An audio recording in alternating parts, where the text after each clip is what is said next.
Hello everybody, and welcome again to the Las Paladea. If you're new on this YouTube channel, let me introduce myself. I am the Las Paladea.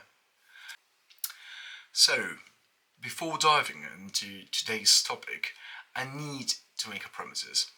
That is, in today's video, I'm gonna present you several different characters who have Arabic names, and I've tried my best to learn their exact pronunciations, but since I'm not Arab, no idea how to pronounce properly some Arabic words, probably I'm gonna make some mistakes. I hope you'll forgive me for my silliness. In this video, I'm gonna present you Ghassan Kanafani's Man in the Sun.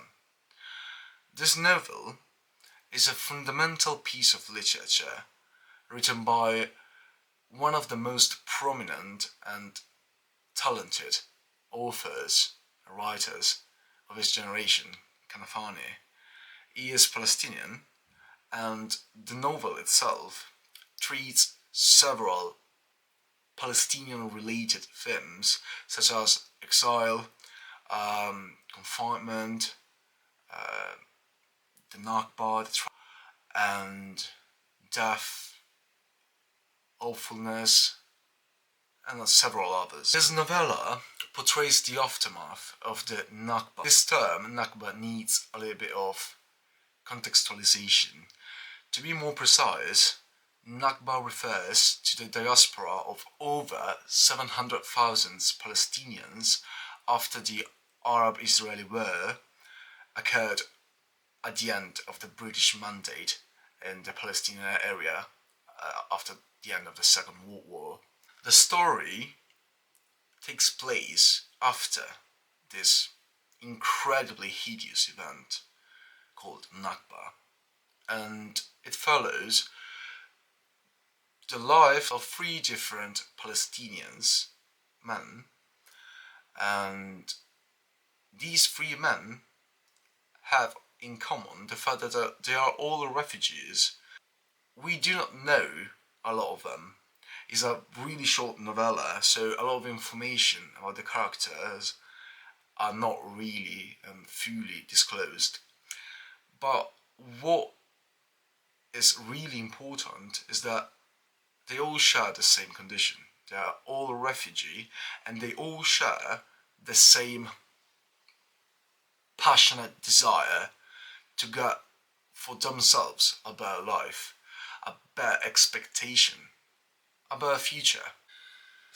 The novella follows the stories of three Palestinian men, Asad, Abu Qais, and Marwan, coming from three different generations, exploring the suffering of displacement, silence, exile. The novella is centered on their quest to find a job and a better life in Kuwait. They want to smuggle across the border, hidden inside a water tank on the back of a truck. We need to introduce another character who plays a fundamental role in the novella. This character is called Abul Kayzuran, and he's a smuggler. His task is to smuggle the three Palestinian refugees in a water tank on the back of his truck across the border between Kuwait and Iraq. Each character carries his own history of loss, land, family, dreams. But other than their condition of refugee, there's something strictly linked to the aforementioned condition, that is, their incapability of talk, of make a noise, make a sound. The silence is probably the turning point and the hidden gem of the entire novella. What the reader is going to ask himself or herself over and over again over the course of the entire reading is, why don't they act? Why don't they resist? Why don't they protest? And finally, why don't they knock on the water tank's walls? This question becomes the moral and political core of the entire novella.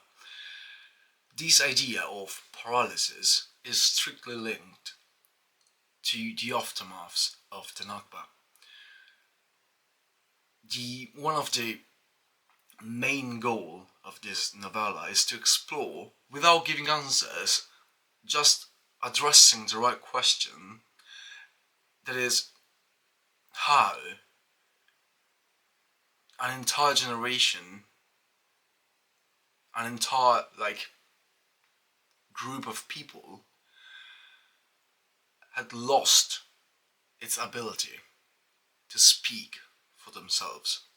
Even if the novella takes place after the Nakba, just after the Nakba, it can still resonate to today's days, because the question hasn't changed at all. What happened to those people who are pushed at the margins of history, who are trapped in a system that does not consider them as human beings worthy of having an identity, having the right to speak? There are several things that could be said about Men in the Sun by Kanafani, but I think that the most important one is that it does not encapsulate a certain period, a certain condition, and a certain events. It's not a story about a precise time and place and people. It is the manifesto of Palestinians. It represents what they had lost. It represents what they are fighting for. And it also represents the consequences of what silence could lead to. And it's a masterpiece. It's basically a masterpiece. I can't find the right words sometimes to describe it. The style of Kanafani is short and brief, is really vivid and sometimes sturdy in a certain sense. And it delivers exactly this feeling of uncanny. I hope you enjoyed this brief introductory video on Kanafani's Men in the Sun. There are other things to say about this short masterpiece of Palestinian literature, but I'm gonna deal with them in other videos. I'm gonna treat them properly, addressing to the Israeli-Palestinian situations throughout the last 70 years. Thank you for having watched this video, and I wish you all the best. See you soon, and have a lovely time.